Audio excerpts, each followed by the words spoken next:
Saat ini, saya berkesempatan untuk berdiskusi langsung dengan Kepala Bagian Operasional Korlantas Polri, Kombes Pol Aris Syahbudin, terkait persiapan Operasi Ketupat 2025. Salah fokus.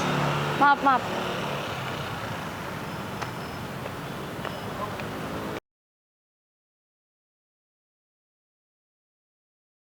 Salah fokus. Maaf.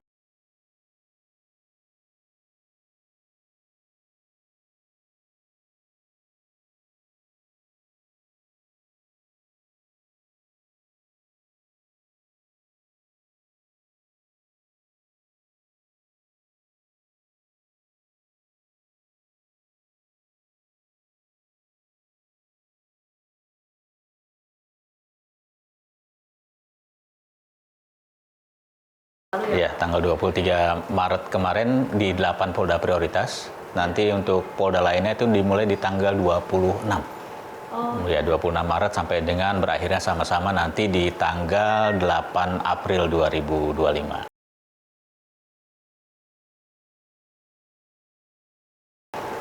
Ya, 26 Maret. Jadi pada saat kita mempersiapkan operasi ketupat ini, kita sudah laksanakan dalam beberapa waktu yang cukup lama.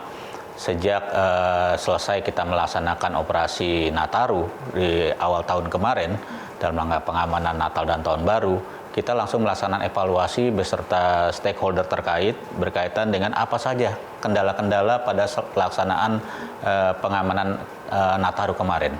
Ya, setelah kita laksanakan evaluasi, kemudian baik itu sistem, baik itu kemudian lokasi-lokasi yang menjadi titik krusial pada saat pengamanan, kita melaksanakan survei.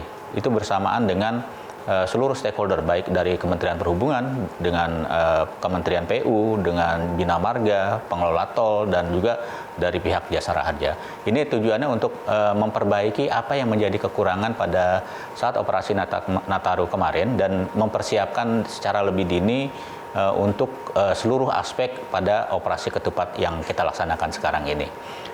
Kemudian di bulan Februari kita juga Korlantas Polri beserta seluruh jajaran itu melaksanakan operasi mandiri kewilayahan dengan sandi operasi keselamatan 2025 selama 2 minggu, di mana yang menjadi target operasi atau sasaran-sasarannya adalah seluruh aspek yang kita siapkan untuk siap pada saat operasi ketupat ini, ya, dari baik aspek orang atau pengemudi, kendaraan, kemudian aspek infrastruktur jalan maupun aspek lokasi-lokasi tujuan yang menjadi target atau sasaran masyarakat pada saat operasi ketupat ini.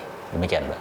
Lokasi-lokasi tujuan yang menjadi khusus di bidang Kamsel Korlantas, Korlantas membagi 4 klasterisasi pengamanan yang memang menjadi fokus khususnya di bidang Kamsel Korlantas. Yang pertama itu adalah di ruas tol. Ruas tol ini menjadi lokasi-lokasi yang favorit yang akan dilintasi masyarakat. Ya, di sana ada permasalahan-permasalahan seperti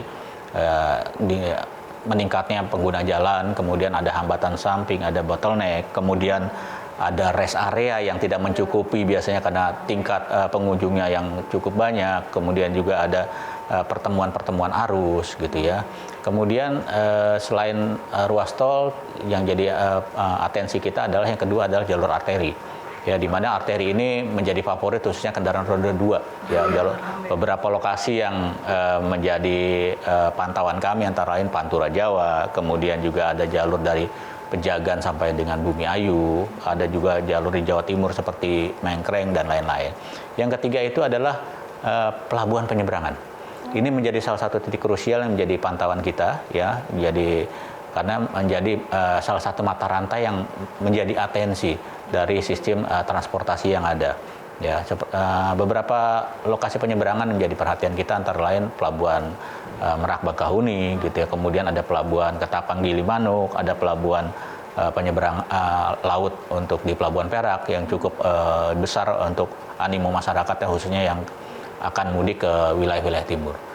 Khusus untuk penyeberangan Ketapang Gili Manuk ini menjadi atensi sekali karena 2 hari menjelang hari raya itu di tanggal 29 itu ada perayaan Nyepi. Oh iya. Ya, itu yang menjadi atensi kita, di mana di masa yang kita prediksi cukup padat terjadi kepulangan masyarakat, sementara untuk wilayah Bali khususnya itu dilaksanakan penutupan. Ya, di Pulau. Jadi ini yang kita atur betul, kita kelola betul, baik itu antara Polri, kemudian TNI, dari stakeholder terkait termasuk ASDP, perhubungan dan lain-lain, bagaimana kita mengelola 2 hari raya besar ini tetap bisa terlaksana dengan baik, namun pengelolaan lalu lintas khususnya masyarakat yang akan balik ya maupun mudik dari dan mulai ke Pulau Bali ini tetap bisa berjalan dengan baik. Lalu lintas khususnya masyarakat ke Pulau Bali ini tetap baik. Demikian. Jadi operasi ketupat ini kan operasi kemanusiaan, ya, di mana dalam pelaksanaan operasi ini Polri mengedepankan kegiatan preemptif, kemudian kegiatan preventif, ya. Ada aspek penegakan hukum itu, tapi kita hindari untuk kita lakukan, ya. Kegiatan-kegiatan preemptif dan preventif ini yang kita perbanyak. Contohnya bagaimana kita memastikan masyarakat yang mudik ini terlayani dengan baik, ya, baik aspek keamanan dan terutama aspek keselamatan. Ya, di beberapa pos pengamanan yang kita lakukan maupun pos pelayanan, contohnya di jalur-jalur arteri, itu kita tempatkan sebagai lokasi masyarakat apabila ingin melaksanakan istirahat. Dan di sana diharapkan masyarakat terlayani baik dari akan memenuhi kebutuhan mungkin ke kamar mandi, mungkin istirahat sejenak maupun kuliner yang ada di sana. Biasanya di pos-pos tersebut sudah disiapkan. Nah, ini fokusnya adalah bagaimana kita melayani masyarakat dengan baik, mudik aman, mudik nyaman, dan pasti harus berkeselamatan. Ya, sudah dilaksanakan perbaikan-perbaikan terhadap infrastruktur, terutama jalan yang nanti bakal dilintasi oleh para pemudik ini. Pasti harus berkeselamatan.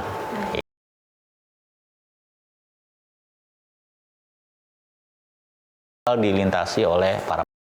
Nah, jadi kita memprediksi bahwa tetap akan terjadi puncak arus mudik, walaupun nanti puncak arus balik, yaitu di tanggal untuk mudik di tanggal 28, 29, dan 30, walaupun kita upayakan masyarakat sudah terbagi yang melakukan perjalanan, gitu ya. Di situ kita akan melaksanakan namanya rekayasa lalu lintas. Rekayasa lalu lintas itu macam-macam. Ada pengalihan arus, ada pengurangan jumlah kendaraan atau akses kendaraan yang masuk ke situ, maupun masyarakat yang lebih dikenal itu kontraflow, one way. Itu merupakan cara-cara bertindak yang kita lakukan, ya, untuk mengatur atau meningkatkan kapasitas jalan atau level of service jalan itu sendiri terhadap prediksi kendaraan yang akan melintas di lokasi tersebut, gitu ya. Tahap-tahapannya tentu kita sudah membuat parameter-parameter, ya, seperti pada saat kalau misalnya memangnya kita melaksanakan kontraflow atau one way, itu ada beberapa parameter yang harus kita pedomani. Yang pertama bahwa VCR atau kapasitas rasio dari jalan tersebut itu sudah 0,6 atau 0,7, gitu ya, dalam 2 atau 3 jam berturut-turut. Ya, setelah itu parameter keduanya kita akan melihat bagaimana bangkitan arus lalu lintas yang akan melintasi ruas tersebut. Misalnya kalau ruas Jakarta Cikampek, gitu kan, itu pasti akan terpengaruh dari ruas tol dalam kota Jakarta, kemudian ada bangkitan arus dari Pondok Indah maupun Tanjung Priuk, kemudian juga ditambah dari bangkitan arus dari Cimanggis Cibitung. Ya, setelah kita hitung itu juga meningkat, kita akan memperhatikan jalur yang akan digunakan atau kita pakai untuk melaksanakan rekayasa tersebut. Kalau nanti jalurnya sama-sama kuat, baik yang masuk atau keluar Jakarta, kita tidak akan lakukan. Tapi kalau misalnya jalurnya tidak berimbang dan memungkinkan kita melaksanakan rekayasa, baru kita lakukan. Dan itu semuanya sudah berdasarkan hitungan. Kemudian parameter keempat, kita akan melihat situasi di jalan yang akan terimbas akibat rekayasa yang kita lakukan. Contoh misalnya pada saat kita melaksanakan one way nanti, misalnya nanti dari kilometer 70 Cikampek sampai dengan kilometer 414 Kali Kangkung, kendaraan kita arahkan semuanya dari Jakarta ke arah Semarang. Ya, otomatis kendaraan yang dari Semarang menuju Jakarta dia akan melalui jalur arteri. Nah, itu juga menjadi atensi kita untuk kita kelola dengan baik arteri tersebut. Tapi kalau misalnya arterinya ada hambatan, kemudian memang terjadi kepadatan yang luar biasa atau ada kejadian kontingensi katakanlah, misalnya di jalur panturnya itu terjadi banjir, itu mungkin tidak akan kita lakukan atau kita lakukan manajemen rekayasa itu berdasarkan penggal-penggal yang memungkinkan kita lakukan, gitu.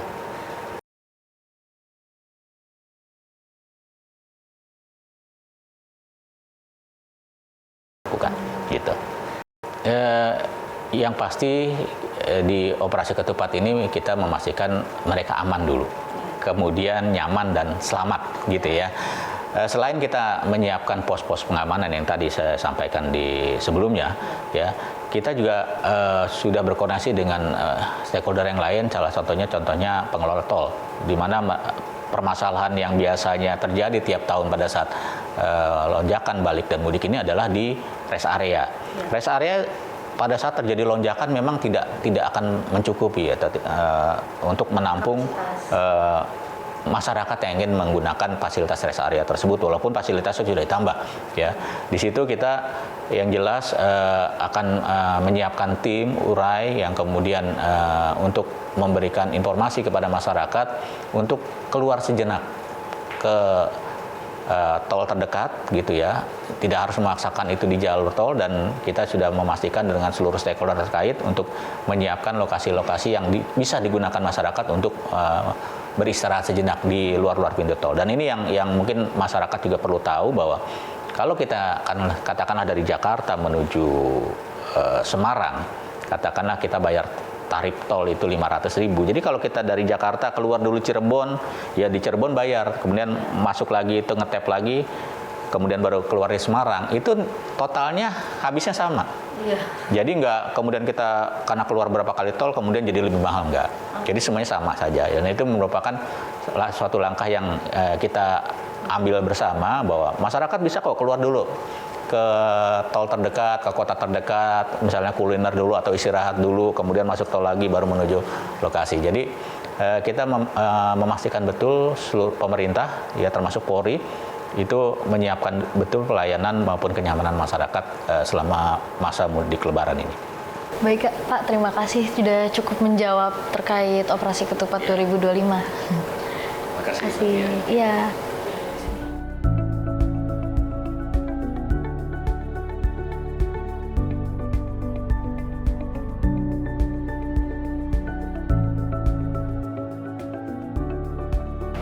Demikian episode Polisi Menjawab kali ini.